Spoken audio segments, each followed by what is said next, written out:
What up, guys? This is Casey Israel, and today we're going to play another Atari 2600 game. We are going to play Donkey Kong, that's licensed by Nintendo. What's cool is that it's weird. This is during the weird time of gaming. You can see Coleco right there. They made Donkey Kong they made their own for the ColecoVision and for the Atari 2600. What's crazy, a lot of times the ColecoVision games will look like this, and you would see Coleco. So you have to really read. It says made for Atari Video Computer System. So a lot of times you get them mixed up with the ColecoVision. But think about this. This is an Atari game that was made by Coleco, licensed by Nintendo. 3 companies working together, putting out a Nintendo game. And not only you got the white version cart right here, I also got this version right here. And it even says down there, Coleco Industries. So I think this was their re-release version. Look at this cool box art. You have the arcade machine right there. Plays like the real arcade game. That ain't right. Because there are 4 levels on this, and you only play 2 levels. Let's look on the back. There's gameplay. Plays, sounds, scores, just like the arcade game. Plays? Yeah, sure. Minus the 2 levels. Oh, here's how to play. And it tells the story. It says, Donkey Kong the ape has stolen Mario's girlfriend. Oh, this is his girlfriend has taken her to the top of the steel fortress. Mario must get to the top to save her. Use the joystick control maneuver Mario across the girders and up the ladders, but as he runs, the ape throws barrels at him to prevent his progress. Use the fire button to get Mario to jump over the barrels. Will Mario make it to the top and rescue his gal in time? That's funny. Look at that. And it also says Sears, and at the time, Sears was making their version of the Atari 2600. So that's why it says it's for cartridge used for Atari Video Computer and Sears Video Arcade. So let's go ahead and play Donkey Kong.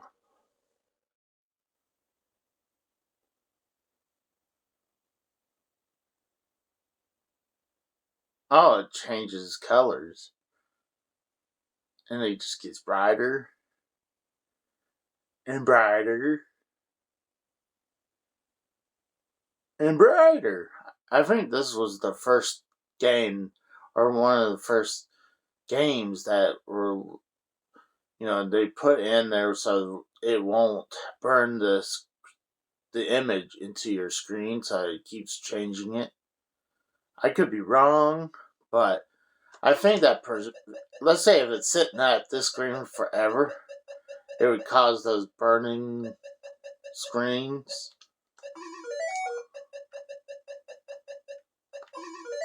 Let's see where that goes. I learned that the Atari version, there won't have more than 1 barrel on each girder. And that's a good thing to know. Atari 2600 only has 2 of the 4 levels in Donkey Kong. This is the last level. At least they got you to have the first level and the last level. I usually don't like getting the hammer because it feels like it takes forever. Oh! Got it. A YouTuber brought this good point. He's like, this is like, if you don't hit any button, the game doesn't continue. It's like their version of pause. So I kind of like that. I usually like go straight into the next level. Whoa! Alright, let's see where that one's gonna go. Okay, went down that one.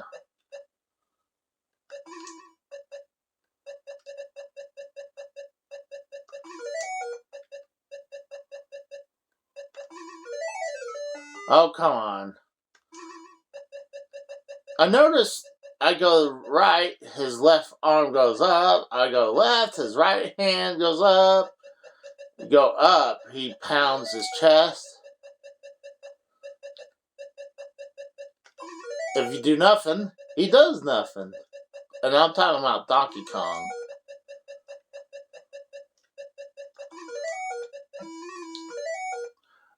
This same YouTuber brought up this point about like, he brought up about the pause right here. It says, did Coleco intentionally make a bad port of Donkey Kong because they had what he said skin in the game? And I mean, that's a good point. I mean, ColecoVision had the better version of this game for the older consoles, minus obviously the NES. And I'm not talking about I don't even think Donkey Kong was on the Atari 5200. I trapped him right there. But I'm like, I could see both ways why people think about it. I mean, ColecoVision looks 100 times better than this version, but here's a kicker.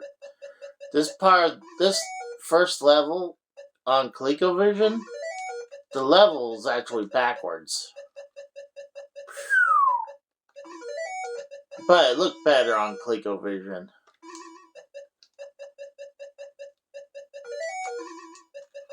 He almost got me.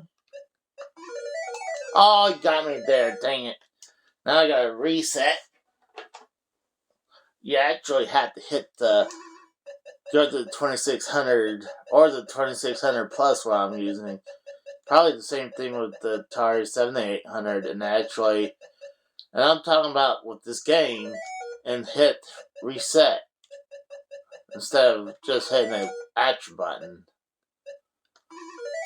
But back to that guy's point where like he was saying, did Coleco intentionally make a bad port? Well, you gotta remember, ColecoVision came out like almost several years later. I mean, in the 80s. Atari 2600 came in 77. Oh, I barely touched him. Oh, that was a bad move. That was my fault.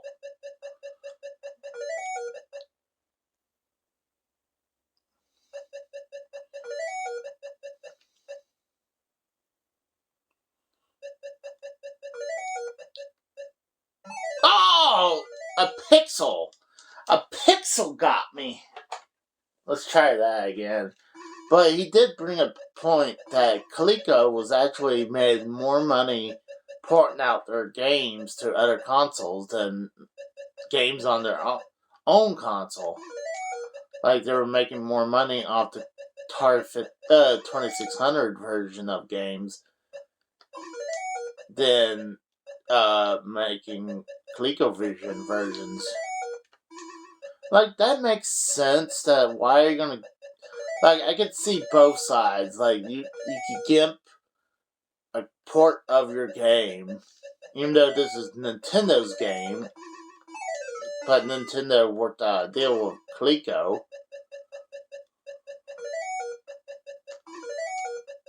You gotta watch out for those. They say Firebirds, fireballs, but they look more like ducks going back and forth. Oh, he tricked me.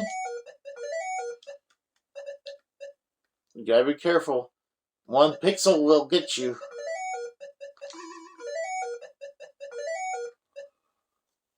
But he does bring up a good point. Like, why would you hurt your profit margin when you're making more money off the ports of your game just to gimp Atari 2600 version? But I do feel Sega did that with the NES, and I'm talking about with the port of Ultra Beast that came out on the Famicom. The Famicom looked horrible. I mean, yes, the Sega Master System is superior to the Nintendo NES or Famicom. And I can see why they would do that, because Nintendo did some dirty tactics in the day. But I don't think Coleco would have done that, but I'm not. Oh, he got me from behind.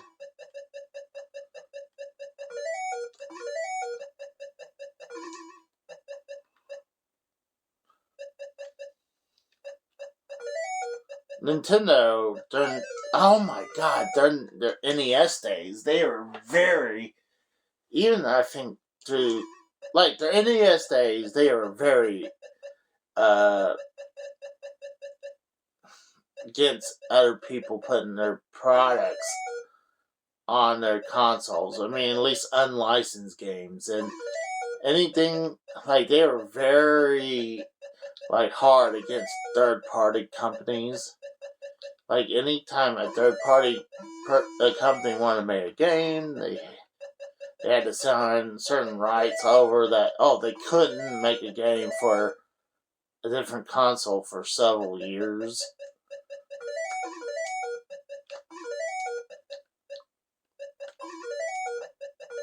That guy was a little tricky.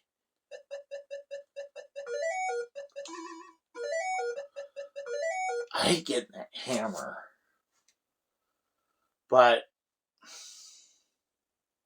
eventually, what they did during those NES days, what Nintendo did, yeah, they had iron grip during that era, but it really hurt them. Like, yeah, Super Nintendo was considered a success, even though they lost.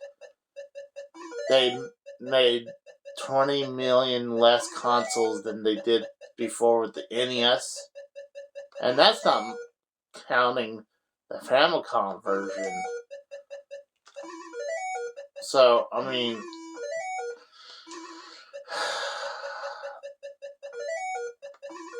I could see Nintendo pulling Nintendo and Sega doing those tactics. Atari did something like that with the NES, and when Atari decided to, even though they had their own company, yeah, there were two divisions of Atari. There's Atari, like, Games and Atari Incorporation, and Atari Games had rights to the software, while Atari Corporation only had rights to the hardware and probably the computer.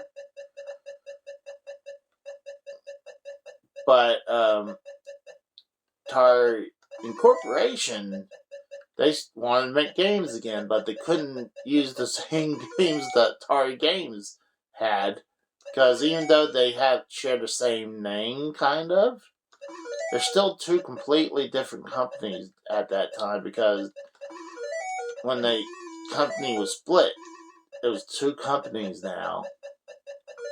So they had to make Tengen to make games for Atari, for the NES.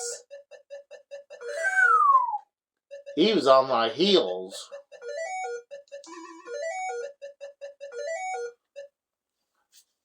And then Tengen was doing license for a few games, and then they decided, like, hey, we're gonna make unlicensed versions of our games for the NES.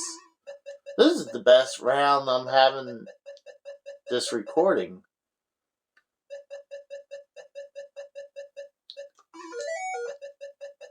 Oh, that could have been bad.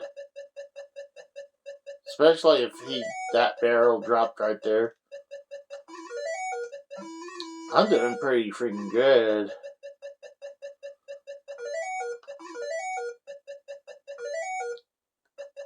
Oh, you saw that one? He's tricky dicky. Oh, wow. He's not gonna let me move. Look at that.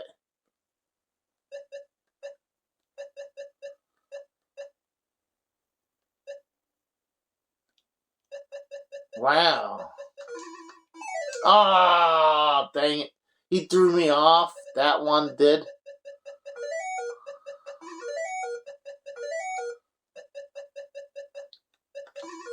I got him this time. He can't do that. Got him. So, but Kaliko, I can see why he said that.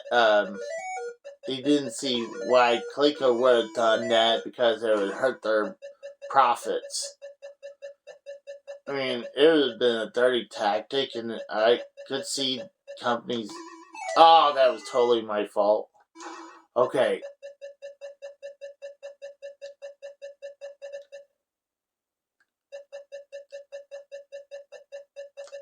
Oh my god, that was starting to get hard. Alright, let's try this one more time. And I feel like, look, they have 2 marks even though you have 3 lives. I think they should have a 3rd mark, because I always find it stupid when you have life 0.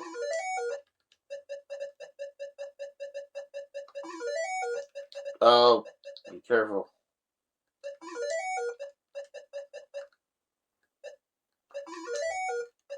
Dang it. There we go.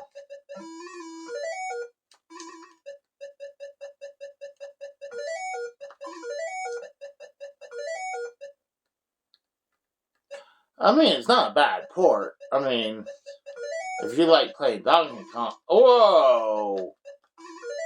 Oh, come on. That is cheap.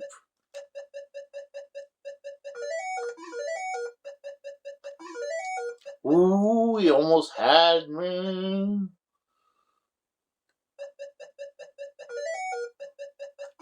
Oh my gosh, you. That one is usually the one that'll try to. That was my fault. Dang it.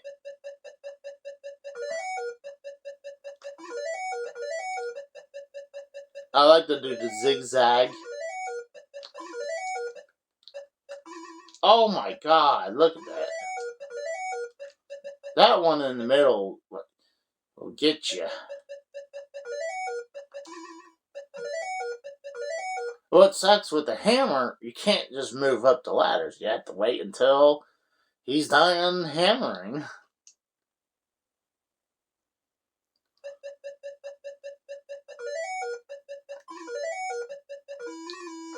This is not a good run. The previous one, I did the best.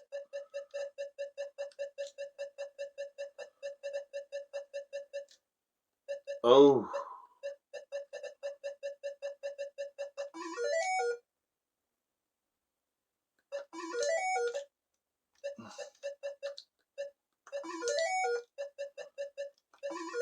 The reason I'm a little hesitant, even when I'm on the ladder, I'm like, oh, I can go for it, but then sometimes I press up, it would let me. Gotta be. Alright, I got that one that's always tricky.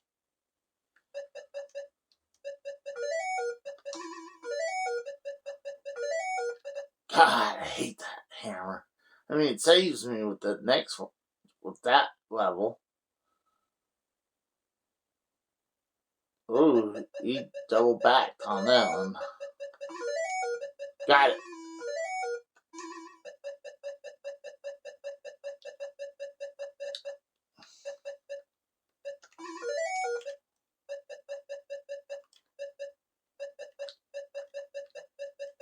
You can never tell where those guys are gonna come down.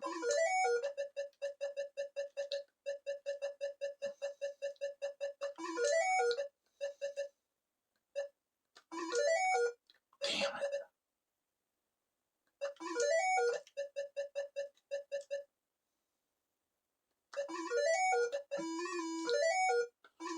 Doing better ever since. God, be careful what you say. I say that and then something will happen. Got him contained. Kill him. Got him. Alright. I'm doing good here.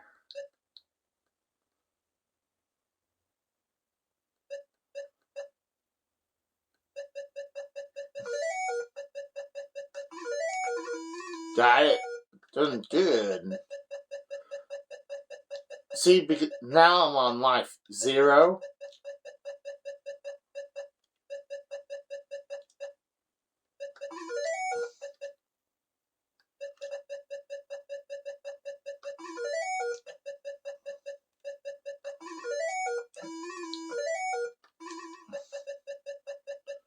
Those guys get more and more tricky. Especially that second level one. You saw for a while he kept on dodging me for a while. He was blocking me. Oh, I got lucky.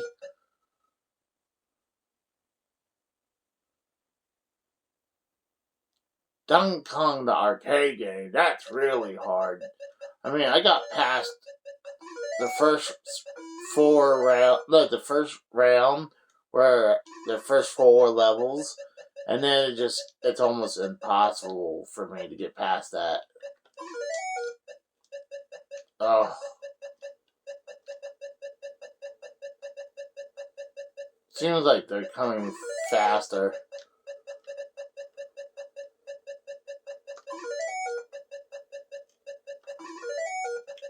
Got it.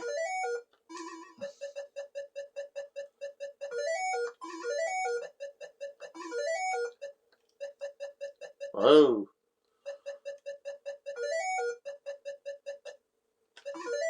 Ah, that one double backed. You saw that? So, it's a good port of Donkey Kong.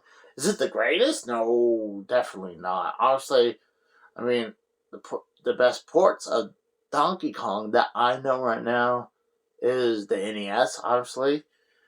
I think there's only one console that actually has all 4 levels. Even the NES version doesn't have all 4 levels. It has level 1, 3, and 4. Because I think the second one is the concrete factory level. That where Donkey Kong is up on top, going back and forth, and you try to get on the top level. But there's one console I know has that, even though I think NES could have done that. But is this a bad port? No, especially for the time. But if you're using the Atari 2600 controller, oh my god, that would... Luckily, I'm using my custom NES controller. I mean, works a lot better, but even I'll have a little trouble going to the ladder and going up, even though I feel like I'm on the ladder. So sometimes when I hesitate is because I try to go up the ladder and not going. But this is not a bad port of it. I mean, like I said, did Coleco intentionally made a bad port? I'm gonna agree with the guy. I don't think he did. Coleco, I don't think they did, because he brought up a good point. One, I mean, the money. They were making money on ports to other consoles like the Atari 2600, And I know they made games for Intellivision, but their bread and butter was going to come from Atari 2600 ports. Even their own console wasn't making as much money as those ports to Atari 2600. But also, I mean, it's hard for Atari to have anything slanted or diagonal, and that was a something they had to really put effort into it to put it in there. Like, yeah, I was hearing reports saying that they could have had all 4 levels if they went for a bigger cartridge, but I mean, at the time, I guarantee you this would have been just fine with people who bought the Atari 2600 and they just kept on. At this at this time, it was all about the high score to see where your high score is. Like you see, mine as at 44,200 points. So yeah, it's a good port, but I don't think Coleco intentionally made a bad port. Plus, I think Coleco came out in '82. This Atari 2600 came out in '77, so Coleco had 5 years to improve their product. And actually, if you think about it, between the ColecoVision and Television and Atari 2600, ColecoVision looked the best out of 3, even though they said Television was 16-bit, but it looked a hair better than the Atari 2600, not by much. While ColecoVision felt like it was it was like the Atari 2600 Pro version. You know, it had that half step better than everyone. But I feel this is a good port, and I don't see no wrongdoings from Coleco for this game. So I'll talk to you guys later. See ya. Bye.